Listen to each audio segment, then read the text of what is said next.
Max, what is your take on Sko and how he saved Method from a downfall in the race? What are you referring to specifically? He saved Method from a downfall during the race. Does he have like a legendary moment where like the guild was like about to quit and he like locked in and was like, no boys, we ain't quitting. This is about that shit. I mean, I think what Sko gets the biggest credit for, and I don't know if he was the main person in Method pushing for this, but like, I think it was an insane decision from Method's perspective to ever stream the Race World first. Like, obviously, it's hindsight, it all worked out, it's super popular, everyone loves it, all that shit. But like, the initial decision to do it, like in the first place, was really risky, was like really controversial within their own guild.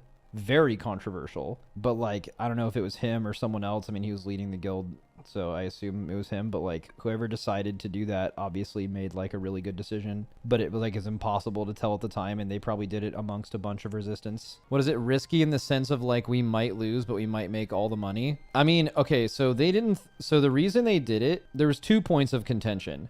There was like, Exorcist was their only competition because Serenity died, and they figured they could just beat Exorcist really easily, which ended up being true. And they were like, all right, we're just going for the Race World. Or maybe Exorcist quit. I don't know exactly what it was, but they felt like they literally had no pressure and no one competing with them, so they're like, why not stream it? And they didn't know we existed because we didn't exist. We decided to go for the Race World first like 3 days before it came out, just like fucking YOLO it. Let's just do it, right?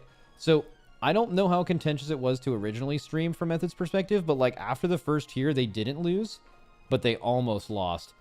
And they're like, is it worth streaming if we lose? Because we went through a lot of those same conversations. You lower your chance of winning by streaming 100%. If there's like 2 teams that are both really good and one of them is showing all their moves and the other team isn't, like, actually, I'll just go ahead and say this. I'm pretty sure for the last like 5 years, if you were to just replay history and every raid that has been played since like we actually did the Race World first enough, like Uldir and BOD, Eternal Palace, at the time we felt like we could win. But like, I don't really think we could have win outside of maybe Uldir because we were just inexperienced. We were going up against a guild who has been going for the Race World first for like 10 years. For a lot of their current players, it was like 3 or 4 plus. Like, we had no idea what we were doing. There was a massive learning curve. We had just not done it enough to realistically ever be able to win. And then once we were able to win in Nyalotha and Castle Nathria, it's been really competitive since then. So like, let's just say since Nyalotha and Castle Nathria, or maybe even Eternal Palace, once we've had enough experience to like actually do this,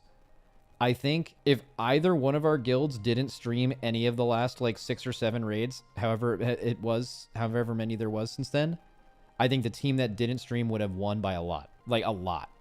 You always take information from each other, but if you're the only one waking up with information and the other team isn't, you are going to fucking smoke them. It's so valuable. Does streaming allow you to recruit better talent? Maybe. Streaming brings money, and I can't like go back in time and figure out exactly who would or wouldn't be in our guild if it wasn't for them being able to make a paycheck from it, but I imagine it certainly matters. It probably helps retaining players. It doesn't help gain players, really. Like, I bet people, I don't know how many raiders we've gained because of making any money, but I bet we've retained a lot of them. Because, like, I don't know, a lot of people would have probably quit by now. Because you have to keep in mind, we did this for years before it made any money. And you kept a lot of your same players. No one was making any money. You were just doing it for the love of the game, right? It's the most fun thing any of us do. So it's cool. Was there ever a tier that you didn't feel confident in? I mean, Uldir. How could we be confident? Like, bro, could you imagine how fucking delusional we would have had to been in Uldir to go for Race World first for the first time ever? We've never done this against a team that has done it an infinite amount of times and be confident that you would win. Anyone telling you that that's how they felt is fucking full of shit. It's just so full of shit, it's unreal. Like, there's just no way you can think that as a human. Because you can even have like one officer preaching it, or like a player in the guild being like, guys, we actually are good enough, like we can win this, I'm confident. But that doesn't mean everyone else is like that. Probably everyone else is like, bro, what are you fucking talking about? You know, like, there's just, you can't be confident about something you know nothing about. I don't know, we were like confident going into BOD though, but we were also wrong. Like, we were confident going into Battle to Zarlor. We thought we were better than them. We were not, right? We were just stupid.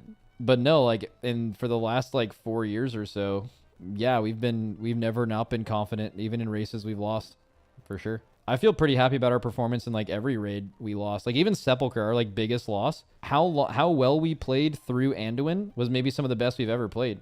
We dunked on Halandris. And then by the time Anduin died, that was at that point like the average race length anyway. Like, literally everything that happened after Anduin was its own normal race, and everything that happened before Anduin, literally time-wise, was its own race. Like, we played great in that raid. We didn't finish strong. We didn't win. But, like, there were even raids where we lost, there was a lot of good to take from it. You kind of have to get better.